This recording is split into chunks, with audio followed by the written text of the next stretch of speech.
ഈ വിവാദ അഭിമുഖം പുറത്തു വന്ന് ഏതാണ്ട് 10-36 മണിക്കൂറിന് ശേഷമാണ് അതിലൊരു റെഫ്യൂട്ട് വരുന്നത് സംസ്ഥാന സർക്കാരിൻ്റെ ഭാഗത്ത് നിന്ന്. ആ വൈകൽ എന്തുകൊണ്ടാകാം? ഈ PR ഏജൻസി ഇല്ല എന്നിവിടെ അനിൽകുമാർ പറയുന്നു, അദ്ദേഹത്തിന് ഉറപ്പില്ല, എൻ്റെ അറിവിലില്ല എന്നാണ് പറയുന്നത്. അദ്ദേഹത്തിന് ഉറപ്പിച്ച് പറയാൻ കഴിയുന്നില്ല എന്നതിനർത്ഥം ഇത്രയും സമയത്തിനുള്ളിൽ പോലും ഈ പാർട്ടിക്കകത്തോ സർക്കാരിനകത്തോ അങ്ങനെ ഒരു കമ്മ്യൂണിക്കേഷൻ ഇല്ല. മുഖ്യമന്ത്രിയോട് ചോദിച്ചിട്ട് മുഖ്യമന്ത്രി ഇങ്ങനെ ഉണ്ടോ എന്ന് ഇവർക്ക് ഉറപ്പിക്കാൻ കഴിഞ്ഞിട്ടില്ല. അദ്ദേഹത്തിന് അറിവില്ല എന്നേ പറയുന്നുള്ളൂ. എന്താകും ഇതിന് പിന്നിൽ?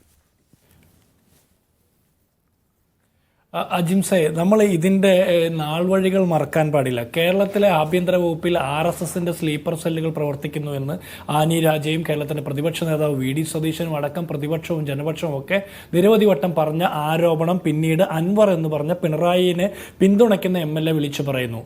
അതിനുശേഷം തൃശൂർ പൂരം കലക്കിക്കൊണ്ട് BJPക്ക് ജയിക്കാനുള്ള വഴിമരുന്നിട്ട് കൊടുത്തത് പിണറായി വിജയന്റെ നേതൃത്വത്തിൽ ADGP MR അജിത് കുമാറിന്റെയും പോലീസിന്റെയും ഒത്താശയോടുകൂടിയാണെന്ന് ഉള്ള ആരോപണം അൻവർ വീണ്ടും എടുത്തു പറയുന്നു.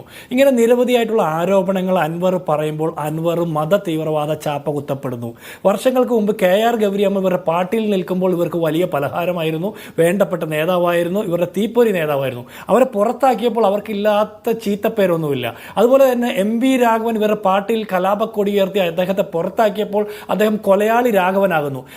TP ചന്ദ്രശേഖരൻ പാർട്ടിക്കകത്ത് അഭിപ്രായം പറഞ്ഞപ്പോൾ ആഭ്യന്തര ജനാധിപത്യം വേണമെന്ന് ആവശ്യപ്പെട്ടപ്പോൾ കുലംകുത്തിയാക്കി മുദ്രകുത്തപ്പെടുകയും മാഷാള്ള സ്റ്റിക്കർ ഒട്ടിച്ച വണ്ടിയിൽ ആളെ വിട്ട് കൊല്ലുകയും ചെയ്യുന്നു. എന്നിട്ട് അതിനുശേഷം വീണ്ടും കുലംകുത്തി എന്ന് പിണറായി വിജയൻ പുലമ്പുന്നത് നമ്മൾ കണ്ടു. അതിന് സമാനമാണ് PV അൻവർ ഉയർത്തിയ ചോദ്യങ്ങൾക്ക് പിണറായി വിജയനും പാർട്ടിയുടെ സംസ്ഥാന സെക്രട്ടറിക്കും പോളിറ്റ് ബ്യൂറോ മെമ്പർമാർക്കും ഉത്തരങ്ങളില്ലാതെ വരുമ്പോൾ അദ്ദേഹം മത തീവ്രവാദ ചാപ്പ കുത്തി അൻവറിനെ ആ രീതിയിൽ അങ്ങനെ ഒതുക്കിക്കളയാമെന്ന് ഇങ്ങനെ തീരുമാനിക്കുകയാണ്.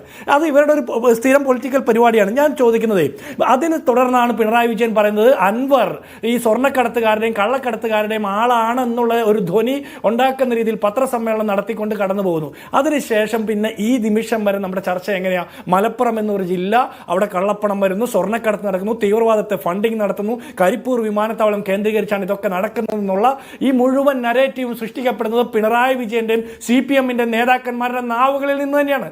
ഉത്തരേന്ത്യ അടക്കമുള്ള മുഴുവൻ സ്ഥലങ്ങളിലും, എന്തിന് കേരളത്തിലെ RV ബാബു അടക്കമുള്ള K സുരേന്ദ്രൻ അടക്കമുള്ള BJPയുടെയും ഹിന്ദു ഐക്യവേദിയുടെയും ഒക്കെ നേതാക്കന്മാർക്ക്, സംഘപരിവാർ നേതാക്കന്മാർക്ക് ഇനി ഒരുപാട് കാലം ഇത് വാരി വിതറാനുള്ള മെറ്റീരിയൽസ് സപ്ലൈ ചെയ്ത് പിണറായി വിജയനും ഈ പാർട്ടിയിലെ സഖാക്കന്മാരുമാണ്. ഞാൻ ചോദിക്കട്ടെ, കരിപ്പൂർ വിമാനത്താവളത്തിൽ വരുന്ന സ്വർണം തീവ്രവാദത്തിനും മത തീവ്രവാദ പരിപാടിക്കുള്ള ഫണ്ടിംഗ് ആണെങ്കിൽ നെടുമ്പാശ്ശേരിയിൽ വരുന്ന സ്വർണമോ, തിരുവനന്തപുരം എയർപോർട്ടിൽ വരുന്ന സ്വർണമോ, കണ്ണൂർ വിമാനത്താവളത്തിൽ വരുന്ന സ്വർണമോ, നിങ്ങളുടെ അർജുൻ ആയെങ്കിലും ആകാശ് തില്ലന്തേരിയും ഒക്കെ പൊട്ടിക്കുന്നതും തട്ടിപ്പ് നടത്തുന്നതും കള്ളക്കടത്ത് നടത്തുന്നതുമായിട്ടുള്ള സ്വർണമൊക്കെ എവിടെ, ആർക്ക്, എന്ത് തീവ്രവാദ പ്രവർത്തനത്തിന് ഫണ്ടിംഗ് നൽകാനാണ് എന്നുള്ളതിനെ കുറിച്ച് നിങ്ങൾ മറുപടി പറയണ്ടേ?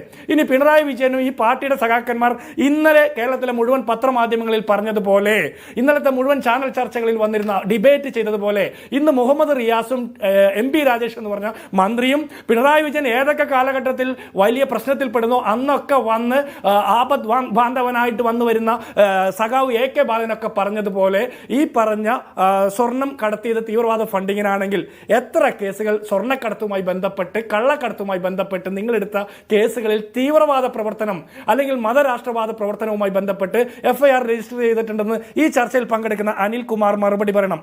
ഒന്നാമത്തത്. രണ്ടാമത്തത്, പിണറായി ഇങ്ങനെയൊക്കെ നടന്നിട്ടുണ്ടെങ്കിൽ, അങ്ങനെ ഒരു FIR പോലും നാളിതുവരെ നിങ്ങൾക്ക് എടുക്കാൻ കഴിഞ്ഞിട്ടില്ല, അങ്ങനെ ഒരു കേസും എടുക്കാൻ കഴിഞ്ഞിട്ടില്ലെങ്കിൽ, സ്വർണ്ണക്കടത്തിന്റെ പേരിൽ നിങ്ങൾ കള്ളക്കടത്തിനോ അല്ലെങ്കിൽ കളവ് മുതൽ പിടിച്ചു എന്നുള്ള രീതിയിലോ മാത്രമാണ് കേസെടുത്തിട്ടുള്ളതെങ്കിൽ, ഇന്ന് പിണറായി വിജയനും നിങ്ങളുടെ പാർട്ടി സഖാക്കന്മാരും മിനിറ്റിന് പറഞ്ഞുകൊണ്ടിരിക്കുന്ന ഈ തീവ്രവാദ പ്രവർത്തനത്തിന് ഫണ്ടിങ് നൽകുന്നു എന്ന് പറഞ്ഞ സ്വർണ്ണക്കടത്തിന്റെ പേരിൽ അങ്ങനെ ഒരു FIR എടുത്തിട്ടില്ലെങ്കിൽ കേരളത്തിലെ ആഭ്യന്തര വകുപ്പ് പരാജയമാണ്. പിണറായി വിജയനല്ല, പരാജയനാണെന്ന് നിങ്ങൾ സമ്മതിക്കണം.